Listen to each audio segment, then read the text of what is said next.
आप देख रहे हैं आपका अपना यूट्यूब चैनल AR जर्नलिज्म। नाज़रीन, आज हम बात करेंगे कि पाकिस्तानी पासपोर्ट की क्या वैल्यू हो गई है। इसी हवाले से आज हम बात करेंगे और आपको बताएंगे कि आज हम 70-75 साल बाद कहाँ खड़े हैं, जबकि हमारा हमसाया मुल्क भारत, इंडिया, जो कि हमारे साथ ही आज़ाद हुआ था, और वो आज कहाँ खड़ा हुआ है। उसके बाद 71 में जब बांग्लादेश बाकायदा तौर पर उसने एक सॉवरेन स्टेट का अपना ऐलान किया बांग्लादेश का, तो वो आज कहाँ खड़ा है। उसके भी अगर हम बात साइड पे करें और अभी बिल्कुल हाल ही में देखें, अफ़गानिस्तान में जब तालिबान ने टेक ओवर किया तो आज अफ़गानिस्तान पाकिस्तान से आगे खड़ा है। इन सब की क्या वजह हो सकती है कि पाकिस्तान जो है इतने 70-75 साल बाद भी आज भी बिल्कुल डीस्टेबलाइज्ड है। इसकी वजह आज हम जानेंगे। सबसे पहले बात करते हैं पासपोर्ट की। नाज़रीन, बैनुल अक़वामी तौर पर सर्वे किया गया तो उसमें पता चला कि पाकिस्तान का जो पासपोर्ट है, यानी कि ग्रीन पासपोर्ट, वो जो पासपोर्ट है दुनिया के 4 ख़राब तरीन पासपोर्ट में चौथा नंबर उसका आया है।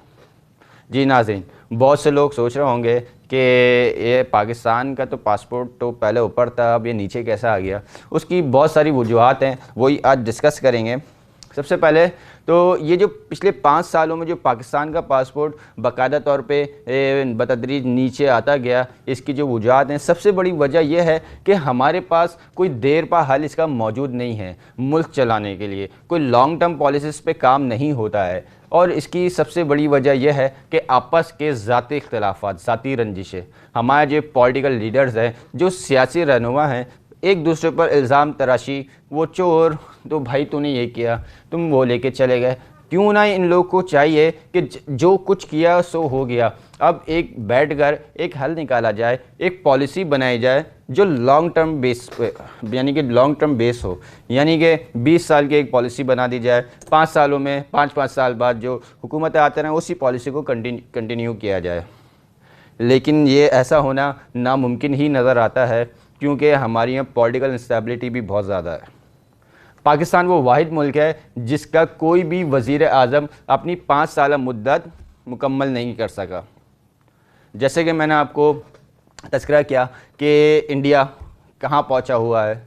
इंडिया भी हमारे साथ आज़ाद हुआ था, लेकिन उनकी सबसे बड़ी जो कारकर्दगी अच्छी होने की वजह यह है कि उनका जो सियासी निज़ाम है, डेमोक्रेटिक सिस्टम, जो जमहूरियत है, वो एक तसलसल के साथ चल रही है, जो डिस्टेबलाइज नहीं होती। पॉलिटिकल लीडर्स वहाँ के भी करप्ट हैं, लेकिन वो खाते हैं तो कुछ लगाते भी हैं। नज़र आता है कि भाई इंडिया की आवाम पे या इंडिया के ऊपर उनके पॉलिटिकल लीडर्स ने कुछ लगाया है, और आज इंडिया 5वीं बड़ी मईशत बनने जा रहा है, जबकि पाकिस्तान कहाँ खड़ा है।